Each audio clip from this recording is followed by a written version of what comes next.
पे जो आयनन समावयता है उसका बहुत सारा एग्जाम्पल दिया हुआ है, जैसे PtNH3,4Cl2Br2। इसमें अगर आयनित करेंगे तो यहाँ से क्या मिलेगा, ब्रोमाइड आयन मिलेगा। और इसमें जो क्लोराइड है ये लिगेंड का काम कर रहा है क्योंकि ये संवहन मंडल के अंदर में है। लेकिन इसमें सूत्र को देखो, इसमें भी प्लेटिनम है, इसमें भी प्लेटिनम है, इसमें 4 ठो अमोनिया है तो इसमें भी 4 ठो अमोनिया है, इसमें 2 ठो क्लोरीन है तो इसमें भी 2 ठो क्लोरीन है, इसमें 2 ठो ब्रोमीन है तो इसमें भी 2 ठो ब्रोमीन है। तो यहाँ पे जो ब्रोमाइड आयन है लिगेंड का काम करेगा क्योंकि संकुल मंडल के अंदर है, और जो क्लोराइड आयन है उसके बाहर है। तो यहाँ से हमको क्या मिलेगा, क्लोराइड आयन, और यहाँ से क्या मिलेगा, ब्रोमाइड आयन। तो दोनों का जो अणु सूत्र है क्या है, समान है। लेकिन यहाँ पे ब्रोमाइड आयन मिलेगा, यहाँ से क्या मिलेगा, क्लोराइड आयन। तो ये दोनों क्या कहलाएंगे, एक दूसरे के आयनन समावयी कहलाएंगे। तो यहाँ पे आप लोग याद रखने के लिए क्या करोगे, ये समझ लेना कि जो कोष्ठक के अंदर जो भी रहता है, एक चीज कोष्ठक के अंदर वाला और एक ठो बाहर वाला आपस में एक्सचेंज हो जाएगा तो वह दोनों क्या कहलाएंगे, आयनन समावयी कहलाएंगे। जैसे इसमें क्लोराइड और ब्रोमाइड का एक्सचेंज हुआ है, एक अंदर गया तो एक बाहर आया। यहाँ पे इसमें देखो नाइट्रो और क्लोरीन है तो ये क्लोरीन इसमें अंदर जाएगा और नाइट्रो बाहर आएगा। इसमें वही हुआ है, इसमें भी एक्सचेंज हो रहा है अंदर और बाहर का। इसमें ऑक्जेलेट अंदर जाएगा और ब्रोमीन बाहर आएगा, तो ऑक्जेलेट अंदर गया, ब्रोमीन बाहर आया। तो इस प्रकार से आप लोग याद रख सकते हो कि आयनन समावयी में क्या होता है, ब्रैकेट के अंदर वाला एक आयन और ब्रैकेट के बाहर वाले एक आयन के एक्सचेंज से दूसरा उसका सूत्र हम लोग बना सकते हैं। उसके बाद दूसरा जो है संरचनात्मक समावयता का प्रकार, वो क्या है, समन्वयन या फिर उप सहसंयोजी समावयता। तो जो उप सहसंयोजी समावयता है इसका देख लेते हैं क्या है इसमें। तो यह समावयता उन यौगिकों में पाई जाती है जिनमें क्या होता है, धन आयन और ऋण आयन दोनों ही संकुल आणिक रूप में रहते हैं। धन आयन संकुल के लिगेंड तथा ऋण आयन संकुल के लिगेंड अपने केंद्रीय धातु परमाणु के साथ परस्पर परिवर्तन से समावयी प्राप्त होते हैं। इसमें क्या बोल रहा है कि समन्वयन या उप सहसंयोजी समावयता। इसमें क्या होगा, देखो जो हम लोग संकुल बनाते थे ना बड़ा वाला ब्रैकेट के अंदर, और 2 ठो संकुल रहेगा, इसमें छोटा छोटा 2 ठो संकुल दिखेगा आप लोग को। तो 2 ठो संकुल है और दोनों में केंद्रीय जो आयन है अलग अलग रहेगा। एक में कोबाल्ट है, एक में क्रोमियम है। इसमें क्या है, दोनों का जो लिगेंड है वो भी अलग अलग रहेगा। पहले वाले में क्या था लिगेंड, अमोनिया, दूसरे वाले का लिगेंड साइनाइड या साइनो, या ये है एमीन, ये है साइनो लिगेंड। तो 2 ठो संकुल दिखेगा, दोनों में केंद्रीय धातु अलग अलग रहेगा, दोनों में लिगेंड अलग अलग रहेगा। अब ये एक ठो हो गया, ये दोनों मिलके क्या बनाएंगे, एक ठो पूरा पूरा बड़ा वाला संकुल बनाएंगे। तो इसका नाम देख लेते हैं, ये क्या हो गया, हेक्साएमीन कोबाल्ट 3। इसके लिए ये क्या हो जाएगा, हेक्सासाइनो क्रोमेट 3। तो ये इसका नाम हो गया, यहाँ पे नाम हुआ। अब इसका जब हम लोग क्या करेंगे, उप सहसंयोजी सम अवयवी देखेंगे या समन्वय समावयी देखेंगे, तो क्या होगा, इसमें का जो लिगेंड है इसके साथ जुड़ जाएगा और इसका जो लिगेंड है इसके साथ एक्सचेंज हो जाएगा। तब इसका क्या बनेगा, कोऑर्डिनेशन आइसोमेर बनेगा। कोऑर्डिनेशन आइसोमेरिज्म है तो इसमें क्या बनेगा, कोऑर्डिनेशन मंडल के जो अंदर लिगेंड है उनका इसमें पूरा पूरा एक्सचेंज हो जाता है, और जो आइसोमर बनता है क्या कहलाएगा, कोऑर्डिनेशन आइसोमर कहलाएगा। तो यहाँ पे जो कोबाल्ट के साथ एमीन जुड़ा हुआ है, लेकिन इसमें देखो कोबाल्ट के साथ क्या जुड़ा हुआ है, साइनो जुड़ा हुआ है। तो ये जो साइनो है कोबाल्ट से जुड़ जाएगा और ये पूरा 6 ठो एमीन क्रोमियम से जुड़ जाएगा। तो इसमें देखो जो कोबाल्ट का एमीन है इसमें किसके साथ जुड़ा है, क्रोमियम के साथ जुड़ा है पूरा 6 ठो, और इसमें का जो क्रोमियम का 6 ठो साइनो था इस कोबाल्ट के साथ इसमें जुड़ा हुआ है। तो पूरा पूरा जितना लिगेंड है सबका एक्सचेंज जब हो जाता है तो क्या कहलाएगा, कोऑर्डिनेशन आइसोमेरिज्म कहलाएगा। अब इसका नाम क्या हो जाएगा, हेक्साएमीन क्रोमियम 3, और ये क्या होगा, हेक्सासाइनो कोबाल्ट 3। यहाँ पे आप लोग ये सोच रहे होंगे कि जो एमीन का है क्या रहता है, कोऑर्डिनेशन नंबर ऑक्सीडेशन नंबर क्या होता है, 0 होता है, तो कोबाल्ट का 3 कैसे आया करके। तो जो ये दोनों मिलके क्या बना रहे हैं, इसमें एक ठो संकुल बना रहे हैं। तो एक ठो साइनाइड का कितना होता है, -1, तो 6 ठो साइनो ग्रुप जुड़ा हुआ है, तो 6 ठो साइनो का कितना हो जाएगा, -6, पक्षांतर करेंगे तो क्या होगा, +6, तो 6 ठो साइनो का +6 हो जाएगा।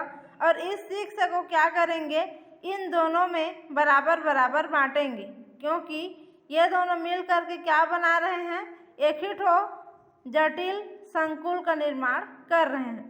तो जो +6 आया है, इन सब का कोऑर्डिनेशन नंबर ऑक्सीडेशन नंबर उसको क्या करेंगे, इन दोनों में बराबर बराबर बांटेंगे। तो जो +6 आया था ऑक्सीकरण संख्या, उसमें का 3 इसको मिलेगा और 3 इसको मिलेगा, इसलिए इनके सामने 3 3 लिखा हुआ है।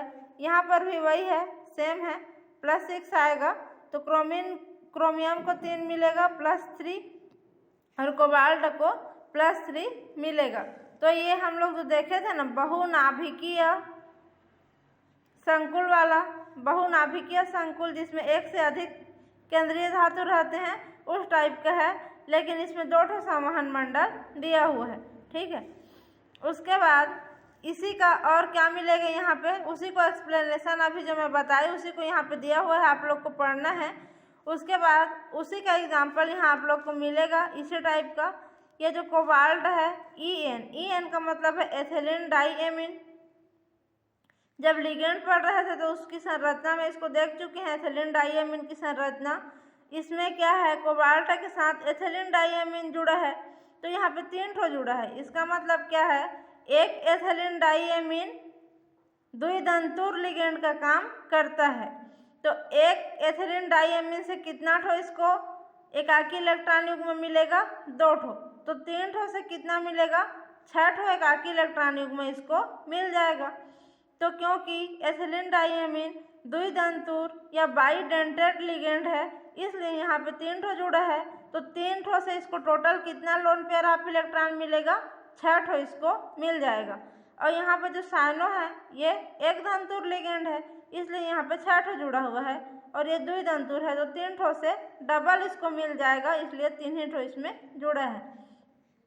अब इसका अगर हम लोग क्या बनाएंगे, कोऑर्डिनेशन आइसोमर बनाएंगे, तो क्या होगा, ये जो एथिलीन डाइएमीन है तीनों इसमें आ जाएगा, और इसमें का 6 ठो पूरा साइनो इसमें आकर के जुड़ जाएगा। वही क्या है यहाँ पे देखो, कोबाल्ट के साथ एथिलीन डाइएमीन था, तो इसमें किसके साथ जुड़ा, क्रोमियम के साथ जुड़ गया इसके साथ, और जो साइनो था यहाँ चला जाएगा कोबाल्ट के पास, ये देखो साइनो कोबाल्ट के पास। तो वही चीज़ इन सब में भी होगा, इसको आप लोग को लिख लिख करके प्रैक्टिस करके समझना पड़ेगा। उसके बाद अगला हम लोग आते हैं आबंधी समवायता। जो संरचनात्मक समवायता है उसमें क्या आएगा, आबंधी समवायता अगला आता है। तो जो आबंधी समवायता को क्या बोलते हैं, लिंकेज आइसोमर भी कहा जाता है। तो जो लिंकेज, यहाँ से नाम से ही आप लोग को समझना पड़ेगा, लिंकेज का मतलब है जुड़ने की क्रिया, एक दूसरे से जुड़ने की क्रिया। जैसे नाइट्रो, ये जो नाइट्रो है ना, NO2, इसका सूत्र भी NO2 है, और ON2, इसका सूत्र भी क्या हो जाएगा, NO2 होगा। तो जो नाइट्रो है ये क्या कहलाता है, उभयदंती लिगेंड। उभयदंती का मतलब क्या है, इसमें का नाइट्रोजन भी जुड़ सकता है मेटल के साथ। जब नाइट्रोजन जुड़ेगा तो इस प्रकार से एरो बनेगा, जब ऑक्सीजन जुड़ेगा तो क्या होगा, इस प्रकार से एरो बनेगा। तो ये क्या होगा, उभयदंती जो लिगेंड रहता है, जो दोनों तरफ से क्या हो सकता है, अटैच हो सकता है, लिंक बना सकता है मेटल के साथ, वो क्या कहलाएगा, लिंकेज आइसोमर दर्शाएगा। तो जब नाइट्रोजन से लिंक बना करके मेटल से जुड़ेगा तो ये क्या कहलाएगा, और जब ऑक्सीजन द्वारा मेटल से जुड़ता है तो ये कहलाएगा नाइट्राइट। तो जो नाइट्रो और नाइट्राइट है ये लिंकेज आइसोमर शो करेंगे। तो देख लेते हैं इसमें क्या दिया हुआ है। वही जो मैं बोली थी, उभयदंती लिगेंड या फिर एम्बिडेंटेड लिगेंड जो रहता है उसी में पाया जाता है क्या, लिंकेज आइसोमेरिज्म। तो जो एम्बिडेंटेड लिगेंड है उसमें इलेक्ट्रॉन युग्म दो अलग अलग परमाणुओं से केंद्रीय परमाणु को दिए जा सकते हैं। इसको बहुत अच्छे से पहले हम लोग देख चुके हैं लिगेंड वाले में, तो आप लोग को इतना में समझ आ जाना चाहिए कि जो अलग अलग परमाणु से क्या हो सकता है, केंद्रीय परमाणु को दिए जा सकते हैं एकाकी इलेक्ट्रॉन युग्म। तो इसमें जो है एक ही अणुसूत्र रहेगा और वो क्या बनाएगा, दो ठो संकुल बनेगा और दोनों संकुल में उपसंयोजी जो आबंध है अलग अलग प्रकार से होगा। तो ऐसे जो सम अवयवी हैं आबंधी सम अवयवी या फिर लिंकेज आइसोमर कहलाते हैं। इसको इंग्लिश में याद रखोगे तो ज़्यादा आसानी से याद होता है। ये सब जो आइसोमर रहते हैं नौ सबको, तो लिंकेज कहने का मतलब है कि अलग अलग प्रकार से लिंक बनाएगा, तो लिंकेज आइसोमर। आबंधी बोलोगे तो अलग अलग प्रकार से बंध बनाएगा, तो क्या हो जाएगा, आबंधी आइसोमर। तो ये आबंधी समावयता या लिंकेज आइसोमेरिज्म कहलाएगा। इसका उदाहरण क्या है, नाइट्रो समूह तथा नाइट्राइटो समूह। देखो NO2, ये भी NO2 है। इसमें जो नाइट्रोजन का लोन पेयर आप इलेक्ट्रॉन दान करेगा तो ये क्या कहलाएगा, नाइट्रो। और इसमें जो ऑक्सीजन का लोन पेयर आप इलेक्ट्रॉन दान करेगा तो ये क्या कहलाएगा, नाइट्राइटो। और जो नाइट्रो और नाइट्राइटो है ये किसके अकॉर्डिंग नामकरण है, IUPAC या आयुपेक नामकरण भी इसको बोला जाता है। इसको पहले से याद करने के लिए बोला गया था आप लोग को, अभी तक याद हो जाना चाहिए। ये हो जाता है नाइट्रो और ये है नाइट्राइटो। तो जो नाइट्राइटो है इसमें N, ये नाइट्रो होना चाहिए, यहाँ पे नाइट्राइटो दिया गया है, ये होगा नाइट्रो। इसको सुधार लेना, नाइट्रो में N तथा नाइट्राइटो O कहा जाता है। देखो नाइट्राइटो, ये नाइट्रो होगा जी, यहाँ पे गलत दे दिया है।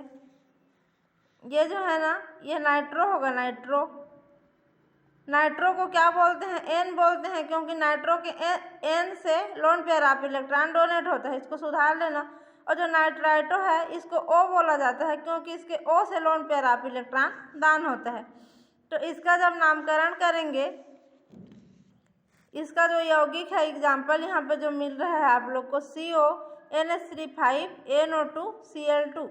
इसमें क्या है, देखो इसमें NO2 लिगेंड का काम कर रहा है कोबाल्ट के लिए, और इसमें क्या हो रहा है, ON2। तो सूत्र तो सेम है NO2, इसमें भी है N और दो ठो O, तो NO2। लेकिन इसमें NO2 नाइट्रो ग्रुप लिगेंड का काम करेगा और इसमें ONO माने कि नाइट्राइटो ग्रुप लिगेंड का काम करेगा। तो ये दोनों क्या कहलाएंगे, लिंकेज आइसोमर कहलाएंगे। इसका नाम देख लेते हैं। तो ये 5 ठो एमीन है तो पेंटाएमीन, फिर यहाँ से नाइट्राइटो लिखा, नाइट्रो लिखाता है नाइट्रो, या फिर नाइट्राइटो लिखा है तो N लिखा है, तो जो नाइट्राइटो N, फिर कोबाल्ट और इसका ऑक्सीडेशन नंबर के लिए 3 और बाहर में क्लोरीन है तो क्लोराइड। इसका नाम हो जाएगा पेंटाएमीन नाइट्राइटो O कोबाल्ट 3 क्लोराइड। तो इस प्रकार से इसमें क्या होता है, लिंकेज आइसोमर शो करते हैं। इसी प्रकार से जो साइनो है CN, तो जो CN है साइनो, इसको क्या बोलेंगे, साइनो बोलते हैं। और इसी को जब उल्टा लिख देते हैं, N से लिखते हैं, तो इसका नाम क्या हो जाता है, आइसोसाइनो। इसी प्रकार से CNS, ये क्या है, थायोसाइनेटो है। और इसी को जब उल्टा लिखेंगे SCN, तो ये क्या कहलाएगा, आइसोथायोसाइनेटो। तो ये सब भी क्या है, एम्बिडेंटेड लिगेंड है, साइनो, आइसोसाइनो, थायोसाइनेटो और आइसोथायोसाइनेटो, जो क्या करेंगे, लिंकेज आइसोमर वाले यौगिक का निर्माण करते हैं। ठीक है, यहाँ पे इन सब को, यहाँ पे नाइट्रो को लेकर के बनाया है NO2 को, और इसी में ONO दिया है। इसमें क्या है, थायोसाइनो को लेकर बनाया है SCN को, और इसमें क्या लिया है, आइसोथायोसाइनो को लिया है। तो इस प्रकार से ये लिंकेज समवायता पाया जाता है। उसके बाद अगला जो एक ठो बचा हुआ है क्या संरचनात्मक समवायता का, वो है हाइड्रेट समवायता। तो जो हाइड्रेट समवायता है इसमें क्या होगा, संकुल अथवा समन्वय यौगिक, जो संकुल रहेगा या फिर कोऑर्डिनेशन कंपाउंड रहेगा उसके निर्माण में जल का अणु महत्वपूर्ण योगदान देता है। तो जल को H2O हाइड्रेट भी बोलते हैं। तो जल के अणु का यहाँ पे इम्पोर्टेंस है, इसलिए इसको हाइड्रेट आइसोमेरिज्म भी कहा जाता है। तो यह क्रिस्टलीय जल के अणु के रूप में या फिर लिगेंड के रूप में दोनों प्रकार से संकुल यौगिक में उपस्थित हो सकता है। तो जो जल का अणु है इसमें क्या होगा, जो संवहन मंडल है उसके बाहर भी हो सकता है और उसके अंदर भी हो सकता है। तो जब बड़े वाले ब्रैकेट के अंदर में होगा, माने कि संवहन मंडल के अंदर में होगा, तो किसका काम करेगा, लिगेंड का काम करेगा। लेकिन जब संवहन मंडल के बाहर में होगा तो क्या करेगा, क्रिस्टलीय जल के अणु के रूप में पाया जाएगा। तो जो जल का अणु है अलग अलग प्रकार की भूमिका निभा सकता है। इस कारण इसमें जो है संभावित एक ही अणु सूत्र वाले या फिर अधिक समवायियों को हाइड्रेट समवायी कहते हैं। इसमें जो है जल का अणु कितना ठो अंदर है और कितना ठो बाहर है, इस आधार पे इसको रखा गया है, इसलिए इसको हाइड्रेट समवायता कहते हैं। यहाँ पे एग्जाम्पल देख लेते हैं। जो क्रोमियम क्लोराइड है, क्रोमियम क्लोराइड का सूत्र क्या हो जाएगा, CrCl3। जब ये जल के साथ क्रिस्टल बनाएगा तो 3 प्रकार के क्रिस्टल बना सकता है। देखो ये क्या करेगा, जल के साथ जुड़ करके क्रिस्टल बनाएगा। तो फर्स्ट टाइप का जो क्रिस्टल बनेगा वो बैंगनी कलर का क्रिस्टल बनता है। तो इसमें क्या होगा, क्रोमियम और क्लोरीन के बीच में जल का अणु आकर के घुस जाएगा, अटैच हो जाएगा। तो यहाँ से क्रोमियम और 6 जल का अणु जुड़ करके क्या बनाएगा, बैंगनी कलर के क्रिस्टल बनाता है, किसका, क्रोमियम क्लोराइड का। तो जो क्रोमियम है फिर 6 जल के अणु से जुड़ा है, फिर यहाँ से Cl3 बन गया है। तो इसमें 6 जो जल जुड़ा है कहाँ पे जुड़ा है, संवहन मंडल के या उप संयोजन मंडल के अंदर में जुड़ा है। तो ये क्या करेगा, यहाँ पे टोटल जो 6 जल के अणु हैं ये एज ए लिगेंड का काम करेंगे, क्योंकि संवहन मंडल के अंदर है तो ये लिगेंड का काम करेगा यहाँ से। ठीक है, दूसरा क्रिस्टल क्या बनता है, नीले हरे कलर का क्रिस्टल बनता है। तो इसमें क्या हो रहा है, देखो 5 जल का अणु अंदर है और इसमें का 1 क्लोरीन भी अंदर है और इसमें का 2 क्लोरीन बाहर है और 6वां जल का अणु बाहर है। तो इसमें क्या हो रहा है, 5 जल का अणु लिगेंड का काम करेगा और 1 क्लोरीन लिगेंड का काम करेगा। ठीक है, तो 5 अणु लिगेंड का काम करता है और 1 अणु इसमें क्रिस्टलीय जल के रूप में पाया जाएगा।